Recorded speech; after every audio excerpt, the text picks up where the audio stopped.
웨딩홀의 샹들리에가 따뜻한 빛을 쏟아냅니다. 하객들의 축하 인사가 아직 귓가에 맴도는 오후 3시, 신부 지연은 남편 준영의 손을 꼭 잡고 있습니다. 흰 드레스가 조명 아래서 반짝입니다. 괜찮아요? 얼굴이 좀 창백해 보이는데. 지연이 속삭입니다. 준영은 미소를 지으려 애씁니다. 이마에 땀방울이 맺혀 있습니다. 괜찮아, 긴장했나봐 하지만 괜찮지 않습니다. 준영의 입술이 파르르 떨립니다. 호흡이 거칠어집니다. 하객 한 명이 자리에서 일어섭니다. 저기, 신랑이 이상한데요? 순식간입니다. 준영이 바닥에 쓰러집니다.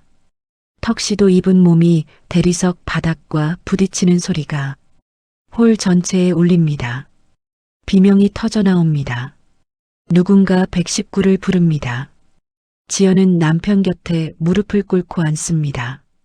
눈물이 뺨을 타고 흐릅니다. 여보, 정신 차려요, 제발. 구급대원들이 도착합니다. 심폐소생술을 시행합니다. 하지만 준영의 눈은 이미 초점을 잃었습니다. 31살 중견회사 과장이었던 남자가 자신의 결혼식장에서 숨을 거둡니다.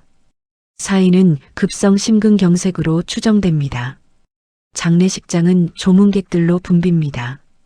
지연은 상주석에 앉아 고개를 숙이고 있습니다. 검은 상복이 그녀의 마른 어깨를 감쌉니다. 눈두덩이 붓고 목소리는 쉬어 있습니다. 고마워요. 정말 고마워요. 조문객 한 명 한 명에게 그녀가 말합니다. 하지만 아무도 모릅니다. 복도 끝 화장실 근처에서 지연이 휴대폰을 꺼내 무언가를 확인하는 모습을요. 계좌번호가 적힌 메모를 손가락으로 훑는 순간을요. 사흘 뒤 그녀의 SNS에 게시물이 올라옵니다. 사랑하는 남편을 갑자기 떠나보냈습니다.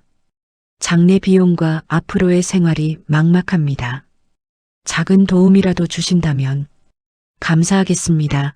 계좌번호가 함께 공개됩니다. 댓글이 달립니다. 위로의 말들, 송금 완료 알림들이 줄을 잇습니다. 지연은 댓글 하나하나에 정성스럽게 답합니다. 하지만 준영의 어머니 순옥은 잠을 이루지 못합니다. 침대에 누워 천장을 바라봅니다. 아들의 마지막 모습이 자꾸만 떠오릅니다. 결혼식 전날 통화했던 목소리가 귓가에 맴돕니다. 엄마, 나 행복해 건강했던 아들이었습니다. 매년 건강검진을 받았고 이상 소견이 없었습니다. 그런 아들이 결혼식장에서 쓰러졌습니다. 순옥은 며느리의 SNS 게시물을 봅니다. 화면 속 계좌번호를 응시합니다. 가슴속에서 무언가 꿈틀거립니다. 의심입니다. 아직 이름 붙일 수 없는, 하지만 점점 단단해지는 의심입니다. 밤 공기가 차갑습니다. 장례식장 주차장에서 지연이 차에 오릅니다. 시동을 걸고 백미러를 봅니다. 거울 속 그녀의 얼굴에는 눈물이 없습니다. 입가에 희미한 무언가가 스칩니다. 미소일까요? 안도일까요? 차가 어둠 속으로 사라집니다. 하지만 이야기는 이제 시작입니다. 순옥은 구청 민원실 의자에 앉아 있습니다. 창구 너머로 직원이 서류를 넘깁니다. 혼인신고서 사본입니다. 아들의 이름이 또박또박 적혀 있습니다. 신고 날짜가 결혼식 일주일 전이네요. 순옥이 말합니다. 직원이 고개를 끄덕입니다. 네, 맞습니다. 법적으로는 이미 부부셨죠. 순옥의 시선이 보증인 란에 머뭅니다. 신랑 측 보증인은 준영의 친구 민수로 되어 있습니다. 하지만 순옥은 압니다. 민수가 그날 해외 출장 중이었다는 것을요. 전화를 걸었을 때 민수는 당황했습니다. 이모, 저 보증 안 섰는데요? 준영이한테 부탁받은 적도 없고요. 손이 떨립니다. 서류를 쥔 손에 힘이 들어갑니다. 순옥은 구청을 나와 택시를 잡습니다. 보험사로 향합니다. 보험사 상담실은 조용합니다. 상담사가 컴퓨터 화면을 들여다봅니다. 고인의 보험 가입 내역을 확인하시려는 거죠? 네, 제가 어머니입니다. 상담사의 손가락이 키보드 위에서 움직입니다. 화면에 숫자들이 뜹니다. 종신보험 한 건이 있네요. 사망보험금은 5억 원입니다. 순옥의 숨이 멎습니다. 수익자가 누구죠? 배우자 한지연 씨로 되어 있습니다. 변경일은 상담사가 화면을 확인합니다. 결혼 일주일 전입니다.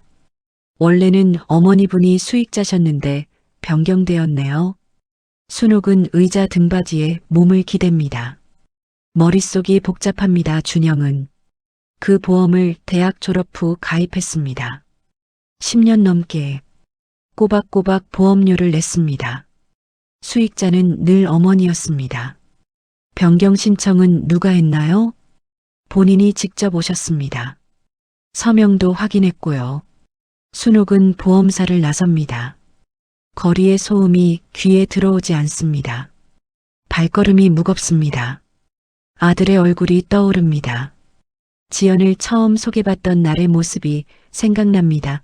엄마, 이 사람이면 행복할 것 같아. 그때 준영의 눈빛은 진심이었습니다. 하지만 지금 순옥의 가슴 속에는 다른 감정이 자리 잡습니다. 의심이 확신으로 굳어집니다. 순옥은 경찰서로 향합니다. 형사가 문을 엽니다. 중년의 형사가 그녀를 맞습니다. 어떻게 오셨습니까? 아들의 사망 원인을 조사해 주세요. 부검을 원합니다. 형사가 메모지를 꺼냅니다. 순옥은 준비해온 서류들을 펼칩니다. 위조된 혼인신고서, 변경된 보험 수익자, SNS 모금 내역 하나씩 설명합니다. 형사의 표정이 진지해집니다. 유족 동의가 있으면 부검은 가능합니다. 하지만 시간이 좀 걸립니다. 얼마나요? 최소 한 달은 봐야 합니다. 순옥은 고개를 끄덕입니다. 기다릴 수 있습니다. 진실을 밝히기 위해서라면 얼마든지 기다릴 수 있습니다. 부검 결과가 나옵니다. 국립과학수사연구원의 보고서를 형사가 건넵니다. 순옥은 떨리는 손으로 서류를 받습니다. 비소가 검출되었습니다. 형사의 목소리가 낮습니다. 급성 중독은 아니고요. 장기간에 걸쳐 소량씩 투여된 흔적입니다. 심장 조직에 축적되어 있었고요. 순옥의 눈에서 눈물이 흐릅니다. 분노가 아닙니다. 슬픔입니다. 아들이 얼마나 고통스러웠을까? 언제부터 아팠을까? 왜 아무 말도 하지 않았을까? 며느리를 조사할 수 있나요? 증거를 더 모아야 합니다. 직접 투여했다는 증거가 필요합니다. 순옥은 집으로 돌아옵니다. 아들의 방문을 엽니다. 책상 서랍을 뒤집니다. 준영의 다이어리가 나옵니다. 페이지를 넘깁니다. 결혼 한 달 전의 기록이 눈에 들어옵니다. 요즘 자꾸 속이 안 좋다. 지연이가 끓여준 보약을 먹은 뒤부터인 것 같다. 피곤해서 그런가. 순옥은 다이어리를 가슴에 안습니다. 몸이 떨립니다. 아들은 알고 있었을까요? 자신이 독을 먹고 있다는 것을요. 아니면 끝까지 사랑을 믿었을까요? 밤이 깊습니다. 순옥은 거실 소파에 앉아 있습니다. 창밖으로 도시의 불빛이 보입니다. 휴대폰을 듭니다. 지연의 번호가 화면에 뜹니다. 통화 버튼을 누르려다 멈춥니다. 아직은 아닙니다. 증거가 더 필요합니다. 지연이 직접 독을 탔다는 증거, 계획적이었다는 증거. 순옥은 결심합니다. 혼자서는 안 됩니다. 도움이 필요합니다. 책상 위에 명함을 집어듭니다. 누군가에게 받은 사설 탐정의 명함입니다. 이름은 조윤호. 순옥은 명함을 손에 쥐고 눈을 감습니다. 준영아, 엄마가 꼭 진실을 밝힐게. 속삭임이 어둠 속으로 스며듭니다. 복수가 아닙니다. 정의입니다. 순옥이 원하는 것은 아들의 명예입니다. 그가 어떻게 죽었는지, 왜 죽어야 했는지 세상이 알아야 합니다. 새벽이 밝아옵니다. 순옥은 잠들지 않습니다. 창가에 서서 해가 떠오르는 것을 바라봅니다. 싸움은 이제 시작입니다. 조윤호는 사무실 책상에 파일을 펼쳐놓습니다. 40대 중반 회색 머리가 섞인 남자입니다. 순옥이 건넨 자료들을 하나씩 살펴봅니다. 한지연, 32살 직업은 프리랜서 번역가로 되어 있네요. 순옥은 맞은편 의자에 앉아 있습니다. 손을 무릎 위에 모읍니다. 이 사람 과거를 조사해 주세요. 제 아들이 첫 번째가 아닐 것 같아요. 조윤호의 눈빛이 날카로워집니다. 무슨 근거가 있으십니까? 직감입니다. 너무 익숙해 보였어요. 장례식장에서 오는 모습도, 조문객 응대하는 것도. 조윤호는 고개를 끄덕입니다. 노트북을 엽니다. 키보드를 두드립니다. 시간이 좀 걸립니다. 일주일 정도 주세요. 순옥은 일어섭니다. 문을 나서기 전 뒤를 돌아봅니다. 제발 부탁드립니다. 닷새가 지납니다. 조윤호에게서 전화가 옵니다. 목소리가 긴장되어 있습니다. 어머님, 당장 사무실로 오실 수 있습니까? 순옥은 택시를 잡습니다. 신호등이 길게 느껴집니다. 사무실 문을 열고 들어섭니다. 조윤호는 벽에 사진들을 붙여 놓았습니다. 타임라인이 그려져 있습니다. 앉으세요. 조윤호가 의자를 권합니다. 순옥은 벽의 사진들을 바라봅니다. 낯선 남자들의 얼굴이 보입니다. 한지연은 가명입니다. 본명은 박지연입니다. 조윤호가 첫 번째 사진을 가리킵니다. 2019년 부산에서 김태윤이라는 남자와 결혼했습니다. 결혼 석 달 만에 남편이 급사했죠. 사인은 뇌출혈. 순옥의 입술이 굳습니다. 2021년 대구로 이사한 뒤 이름을 한지연으로 바꿨습니다. 그리고 정민호라는 남자를 만났어요. 두 번째 사진입니다. 30대 초반의 온화한 인상입니다. 역시 결혼 넉 달 만에 사망 급성 간부전이었습니다. 조윤호의 손가락이 세 번째 사진으로 옮겨갑니다. 순옥의 아들입니다. 그리고 준영 씨 패턴이 보입니까? 순옥은 의자를 붙잡습니다. 숨이 막힙니다. 모두 보험금이 있었나요? 그렇습니다. 김태윤 씨는 3억, 정민호 씨는 4억, 그리고 준영 씨는 5억입니다. 순옥은 얼굴을 손으로 가립니다. 눈물이 흐릅니다. 아들이 사랑했던 여자는 처음부터 거짓이었습니다. 계획된 만남이었습니다. 계산된 결혼이었습니다. 경찰에 알려야 합니다. 조윤호가 말합니다. 순옥은 고개를 끄덕입니다. 하지만 그때 문이 열립니다. 중년 여자가 들어섭니다. 눈이 충혈되어 있습니다. 조윤호 탐정님 맞으시죠? 조윤호가 일어섭니다. 누구십니까? 저는 박유미입니다. 박지연의 언니예요. 순옥이 벌떡 일어섭니다. 의자가 뒤로 밀립니다. 당신이 박유미는 순옥을 봅니다. 눈물을 흘립니다. 죄송합니다. 정말 죄송합니다. 무릎을 꿇습니다. 바닥에 이마를 댑니다. 순옥은 뒤로 물러섭니다.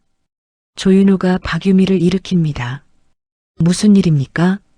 박유미는 가방에서 노트를 꺼냅니다. 떨리는 손으로 건넵니다. 제 동생이 쓴 겁니다. 모든 게 기록되어 있어요. 조윤호가 노트를 넘깁니다. 페이지마다 남자들의 이름이 적혀 있습니다. 만난 날짜, 데이트 장소, 결혼 계획, 그리고 보험 가입 내역과 투약 일지까지. 이게 뭡니까? 동생의 범죄 일기입니다. 박유미의 목소리가 떨립니다. 처음에는 몰랐어요. 동생이 불행한 결혼을 했다가 과부가 됐다고만 알았죠. 두 번째 남편이 죽었을 때도 그냥 불운이라고 생각했고요. 순옥은 다가갑니다. 박유미의 어깨를 붙잡습니다. 그럼 왜 지금 와서? 며칠 전에 집에서 이 노트를 발견했어요.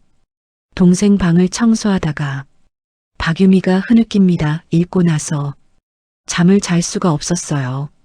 제 동생이 사람을 죽였어요. 한 명도 아니고 3명이나. 조윤호가 노트의 마지막 페이지를 펼칩니다. 최근 날짜가 적혀 있습니다. 다음 목표 강서구, 자산가 아들, 추정 재산 10억 이상. 순옥의 다리에 힘이 풀립니다. 조윤호가 재빨리 부축합니다.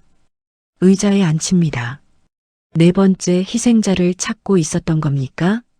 박유미가 고개를 끄덕입니다. 동생은 후회하지 않아요. 오히려 자랑스러워해요. 자기가 똑똑하다고 생각하죠. 순옥은 박유미를 바라봅니다. 눈빛에 분노가 타오릅니다. 당신은 왜 동생 편을 들지 않습니까? 편을 들 수가 없어요. 이건 잘못된 거예요. 박유미가 가방에서 또 다른 서류를 꺼냅니다. 동생은 어렸을 때 우리 아버지한테 학대를 받았어요. 심하게 그게 동생을 망가뜨렸죠. 서류에는 상담 기록이 있습니다. 우울증, 불안장애, 반사회적 성격장애. 동생은 복수한다고 했어요. 남자들한테, 아버지 같은 남자들한테서 모든 걸 빼앗는다고. 조윤호가 박유미에게 물을 건넵니다. 지금 박지연은 어디 있습니까? 모릅니다. 일주일째 연락이 안 돼요. 아마 새로운 목표를 찾고 있을 겁니다. 순옥은 창밖을 봅니다. 해가 기울고 있습니다. 거리에는 사람들이 걷고 있습니다. 저 사람들 중 누군가가 다음 희생자일 수도 있습니다. 경찰에 가야 합니다. 지금 당장. 조윤호가 일어섭니다. 노트와 서류들을 가방에 넣습니다. 3사람은 사무실을 나섭니다. 하지만 순옥의 가슴 속에는 새로운 감정이 자리 잡습니다. 분노 너머의 무언가입니다. 박지연도 피해자였을까요? 아니면 그저 괴물일 뿐일까요? 순옥은 모르겠습니다. 다만 한 가지는 확실합니다. 이 악순환을 끊어야 합니다. 더 이상의 희생자가 나와서는 안 됩니다. 법정은 숨이 막힐 듯 조용합니다. 방청석에 앉은 순옥은 피고인석을 응시합니다. 검은 정장을 입은 박지연이 앉아 있습니다. 표정이 차분합니다. 오히려 지루해 보입니다. 피고인 박지연은 3명의 남성에게 장기간에 걸쳐 비소를 투여한 혐의로 기소되었습니다. 검사가 말합니다. 증거 자료들이 스크린에 뜹니다. 부검 결과, 보험금 수령 내역, 범죄일기. 하지만 직접 투약했다는 물적 증거는 없습니다. 변호인이 일어섭니다. 중년의 남자입니다. 목소리가 또렷합니다. 피해자들의 체내에서 비소가 검출된 것은 사실입니다. 하지만 누가 투약했는지 증명할 수 없습니다. 검사가 반박합니다. 피고인의 일기에 모든 것이 기록되어 있습니다. 일기는 개인적 기록일 뿐입니다. 소설일 수도 있고 망상일 수도 있습니다. 변호인이 팔짱을 낍니다. 제 의뢰인은 무죄를 주장합니다. 순옥의 주먹이 떨립니다. 옆자리에 조윤호가 손을 올려놓습니다. 진정하세요. 하지만 진정할 수 없습니다. 저 여자가 아들을 죽였습니다. 계획적으로, 천천히, 고통스럽게. 증인을 신청합니다. 검사가 말합니다. 박유미가 증인석에 섭니다. 동생과 눈이 마주칩니다. 박지연은 미소를 짓습니다. 언니. 박유미가 고개를 돌립니다. 피고인과 어떤 관계입니까? 친동생입니다. 노트를 발견한 경위를 설명해 주십시오. 박유미는 떨리는 목소리로 말합니다. 청소하다 찾은 노트, 그 안에 기록들. 하지만 변호인이 끼어듭니다. 증인은 동생의 방을 무단으로 뒤진 겁니까? 그게 중요합니까? 사생활 침해입니다. 게다가 그 노트가 진짜 범죄 기록이라는 보장도 없습니다. 재판장이 망치를 두드립니다. 변호인, 발언을 자제하십시오. 하지만 분위기는 이미 기울었습니다. 증거들은 정황일 뿐입니다. 결정적인 것이 없습니다. 일주일 뒤 판결이 나옵니다. 피고인에게 무죄를 선고합니다. 방청석에서 탄식이 터져 나옵니다. 순옥은 자리에서 일어나지 못합니다. 다리가 풀립니다. 말도 안 돼. 박지연이 피고인석에서 일어섭니다. 변호인과 악수를 나눕니다. 방청석을 향해 고개를 돌립니다. 순옥을 봅니다. 입모양으로 말합니다. 미안해요 하지만 눈빛에는 미안함이 없습니다. 오히려 승리의 빛이 어립니다. 법정을 나섭니다. 복도에 기자들이 몰려 있습니다. 박지연 씨, 한 말씀 해주시죠. 무죄 판결에 대해 어떻게 생각하십니까? 박지연은 마이크 앞에 섭니다. 검은 선글라스를 씁니다. 저는 결백합니다. 사랑했던 남편들을 잃고 억울한 누명까지 썼습니다. 이제 평범한 삶으로 돌아가고 싶습니다. 목소리가 떨립니다. 눈물을 닦는 신용을 합니다. 기자들이 사진을 찍습니다. 순옥은 멀리서 그 모습을 바라봅니다. 조윤호가 다가옵니다. 어머님, 항소를 준비해야 합니다. 소용없어요. 증거가 없잖아요. 순옥의 목소리가 텅 빕니다. 그럼 이대로 포기하실 겁니까? 순옥은 고개를 듭니다. 박지연이 차에 타는 모습이 보입니다. 포기는 안 해요. 하지만 방법을 바꿔야겠어요. 집으로 돌아옵니다. 순옥은 컴퓨터를 켭니다. 블로그를 만듭니다. 제목은 준영이, 엄마의 진실 찾기입니다. 첫 게시글을 씁니다. 아들의 죽음 수사 과정, 재판 결과 증거들을 하나하나 올립니다. 박지연의 과거 남편들 이야기도 적습니다. 법이 당신을 처벌하지 못한다면 세상이 당신을 기억할 겁니다. 게시글이 퍼져나갑니다. SNS에서 공유됩니다. 댓글이 달립니다. 이런 사람이 무죄라니. 다음 피해자가 나오기 전에 막아야 합니다. 함께 감시합시다. 박지연의 SNS에는 악플이 쏟아집니다. 그녀는 계정을 비공개로 전환합니다. 하지만 이미 늦었습니다. 한 달 뒤 순옥의 집에 택배가 도착합니다. 발신인이 없습니다. 상자를 엽니다. 안에는 편지가 들어 있습니다. 그만하세요. 제 인생을 망치지 마세요. 이미 법은 저를 무죄라고 했잖아요. 박지연의 필체입니다. 순옥은 편지를 찢습니다. 내 인생? 내가 얼마나 많은 인생을 망쳤는데. 그날 밤 초인종이 울립니다. 문을 열자 낯선 남자가 서 있습니다. 50대 초반입니다. 순옥 씨 맞으십니까? 누구십니까? 저는 김태윤의 아버지입니다. 순옥의 눈이 커집니다. 박지연의 첫 번째 남편 들어오세요. 거실에 앉습니다. 남자는 가방에서 서류를 꺼냅니다. 아들이 죽고 나서 이상하다고 생각했습니다. 건강했던 아들이 갑자기 뇌출혈로 죽었다고 하니 서류에는 병원 기록이 있습니다. 하지만 증거가 없었습니다. 경찰도 자연사로 결론 내렸고요. 남자의 손이 떨립니다. 선생님의 블로그를 보고 찾아왔습니다. 우리 아들도 독살당한 겁니다. 순옥은 남자의 손을 잡습니다. 재수사를 요청합시다. 함께 일주일 뒤 정민호의 어머니도 찾아옵니다. 60대의 여자입니다. 눈물을 흘립니다. 제 아들도 그 여자한테 당했어요. 새 유족이 모입니다. 변호사를 고용합니다. 재수사를 청원합니다. 언론에 제보합니다. 방송국에서 특집 프로그램을 만듭니다. 연쇄 미망인의 비밀이라는 제목입니다. 새 유족이 출연합니다. 카메라 앞에서 이야기합니다. 제 아들은 사랑한 죄밖에 없습니다. 순옥이 말합니다. 그 사랑을 이용해 돈을 빼앗고 목숨을 빼앗았습니다. 시청률이 20%를 넘습니다. 여론이 들끓습니다. 경찰이 움직입니다. 재수사를 시작하겠습니다. 기자회견에서 경찰청장이 발표합니다. 3건의 사망 사건을 연계해서 조사하겠습니다. 순옥은 TV를 봅니다. 눈물이 흐릅니다. 하지만 이번에는 절망의 눈물이 아닙니다. 희망입니다. 작지만 단단한 희망입니다. 조윤호가 전화를 겁니다. 어머님, 박지현이 해외로 도주하려다 공항에서 붙잡혔습니다. 순옥은 휴대폰을 꽉 쥡니다. 이번에는 끝까지 갑니다. 창밖으로 밤하늘이 보입니다.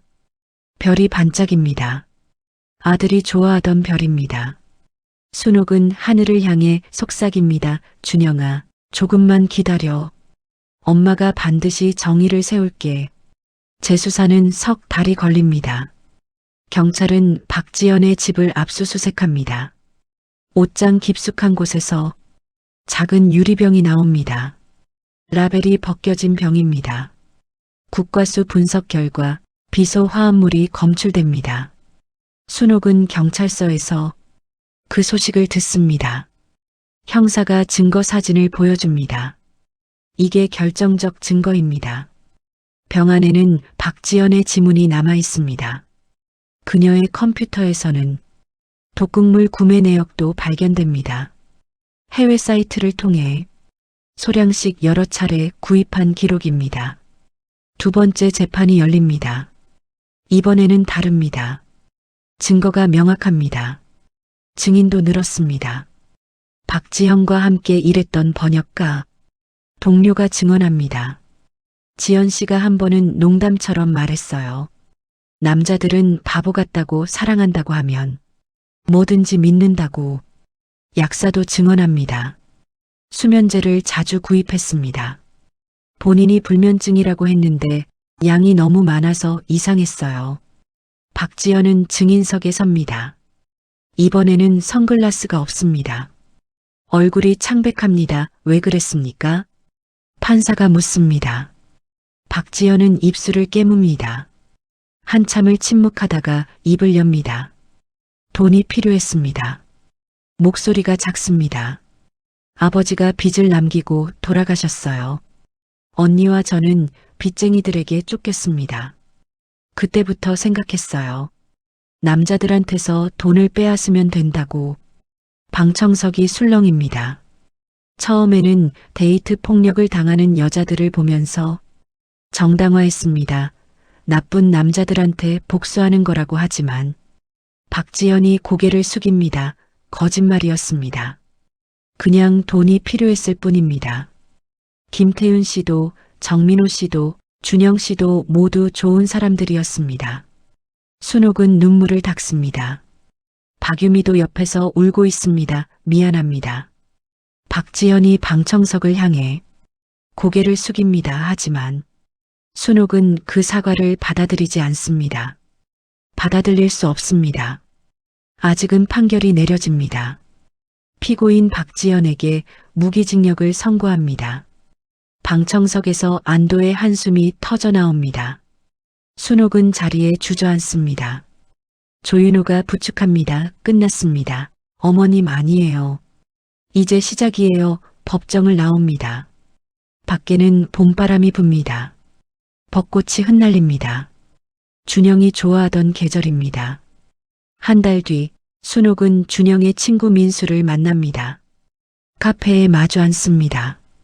민수는 봉투를 건넵니다. 이모, 이거 드리려고 연락했어요. 봉투 안에는 편지가 들어 있습니다. 준영의 필체입니다. 날짜는 결혼식 전날입니다. 순옥은 떨리는 손으로 펼칩니다. 민수야, 만약 내게 무슨 일이 생기면 이 편지를 엄마한테 전해줘. 요즘 몸이 이상해. 지연이를 의심하고 싶지 않지만 혹시 모르니까 엄마한테 말해줘. 내가 지연이를 사랑했다고 하지만 뭔가 잘못됐다면 엄마가 진실을 밝혀주길 바란다고. 순옥의 눈에서 눈물이 쏟아집니다. 아들은 알고 있었습니다. 예감하고 있었습니다. 그러면서도 끝까지 사랑을 믿고 싶었던 것입니다. 준영이가 마지막으로 이모님한테 전화래요. 민수가 말합니다. 엄마 화내지 말고 잘 살아달라고. 엄마가 행복해야 자기도 편히 잘 수 있대요. 순옥은 편지를 가슴에 안습니다. 아들의 마음이 느껴집니다. 따뜻하고 다정한 마음입니다. 집으로 돌아옵니다. 순옥은 책상에 앉습니다. 노트북을 엽니다. 블로그에 마지막 글을 씁니다. 준영이가 떠난 지 1년이 지났습니다. 범인은 처벌받았습니다. 하지만 제 마음은 여전히 비어 있습니다. 아들이 돌아오지 않기 때문입니다. 손가락이 키보드 위에서 멈춥니다. 창밖을 봅니다. 하늘이 맑습니다. 그래도 저는 선택했습니다. 분노 속에서 사는 대신 아들을 기억하며 사는 것을요. 같은 일이 반복되지 않도록 돕는 것을요. 다음 날 순옥은 변호사 사무실을 찾습니다. 서류를 준비해 왔습니다. 재단을 만들고 싶습니다. 변호사가 서류를 받아봅니다. 준영 안전재단입니까? 내 데이트 폭력과 보험 사기를 예방하는 재단입니다. 순옥의 목소리가 단단합니다. 피해자 가족들을 돕고 법률 자문을 제공하고 예방 교육도 하려고 합니다. 김태윤의 아버지와 정민호의 어머니도 동참합니다. 세 유족이 함께 재단을 세웁니다. 준영이 남긴 보험금의 일부가 재단 기금이 됩니다. 첫 번째 세미나가 열립니다. 강당에 100여 명이 모입니다. 순옥이 단상에 섭니다. 제 아들은 사랑을 믿다가 떠났습니다. 마이크를 잡은 손이 떨립니다. 하지만 사랑이 잘못된 건 아닙니다. 사랑을 이용한 사람이 잘못된 것입니다. 청중들이 고개를 끄덕입니다. 우리는 의심하며 살 수 없습니다. 하지만 조심할 수는 있습니다. 이상한 신호를 알아차릴 수 있습니다. 세미나는 성공적입니다. 참가자들이 질문을 쏟아냅니다. 순옥은 하나하나 답합니다. 경험에서 우러나온 지혜를 나눕니다. 저녁 집으로 돌아옵니다. 준영의 방문을 엽니다. 침대에 앉습니다. 액자 속 아들이 웃고 있습니다. 준영아, 엄마 잘하고 있지? 대답은 없습니다. 하지만 순옥은 압니다. 아들이 어딘가에서 지켜보고 있다는 것을요. 창밖으로 별이 뜹니다. 순옥은 창가에 섭니다. 하늘을 올려다봅니다. 내가 사랑했던 만큼 엄마도 이 세상을 사랑할게. 속삭임이 밤 공기에 스며듭니다. 계절이 바뀝니다. 또 봄이 옵니다. 재단은 두 번째 해를 맞이합니다. 상담 건수가 늘어납니다. 도움받은 사람들이 감사 편지를 보냅니다. 순옥은 편지들을 읽습니다. 한 통 한 통이 소중합니다. 아들의 죽음이 헛되지 않았다는 증거입니다. 어느 날 오후 순옥은 공원을 걷습니다. 벤치에 앉습니다. 비둘기들이 모여듭니다. 주머니에서 빵 부스러기를 꺼냅니다. 옆에 젊은 남자가 앉습니다. 준영과 비슷한 나이입니다. 좋은 날씨네요. 남자가 말을 겁니다. 순옥은 미소 짓습니다. 그러게요. 정말 좋은 날입니다. 비둘기들이 날아오릅니다. 햇살이 따뜻합니다. 순옥은 눈을 감습니다. 마음속에서 무언가가 움직입니다. 오랫동안 얼어붙었던 무언가가 녹아내립니다. 용서는 아닙니다. 아직 용서할 수 없습니다. 하지만 받아들임입니다. 아들은 떠났습니다. 돌아오지 않습니다. 하지만 그가 남긴 사랑은 여전히 순옥의 가슴에 살아있습니다. 그리고 그 사랑으로 순옥은 오늘도 걷습니다. 한 걸음씩 천천히 앞으로 재단 사무실에는 액자가 걸려 있습니다. 준영의 사진입니다. 그 아래 문구가 새겨져 있습니다. 사랑은 끝나지 않는다. 기억하는 한 사랑은 계속된다. 순옥은 매일 아침 그 앞에 섭니다. 아들에게 인사합니다. 오늘도 좋은 하루 보내자. 준영아. 그리고 문을 엽니다. 세상을 향해 나아갑니다. 분노는 정의가 되었습니다. 슬픔은 힘이 되었습니다. 상실은 유산이 되었습니다. 준영은 떠났지만 그의 이름으로 세워진 안전망은 오늘도 누군가를 지킵니다. 그것으로 충분합니다. 순옥은 그렇게 믿습니다. 그렇게 살아갑니다. 저녁 노을이 집니다. 순옥은 집으로 돌아갑니다. 현관문을 열며 중얼거립니다. 다녀왔어. 준영아 빈집이 대답합니다. 하지만 더 이상 외롭지 않습니다. 아들은 어디에나 있습니다. 순옥이 내딛는 모든 걸음 속에, 나누는 모든 사랑 속에 그렇게 삶은 계속됩니다.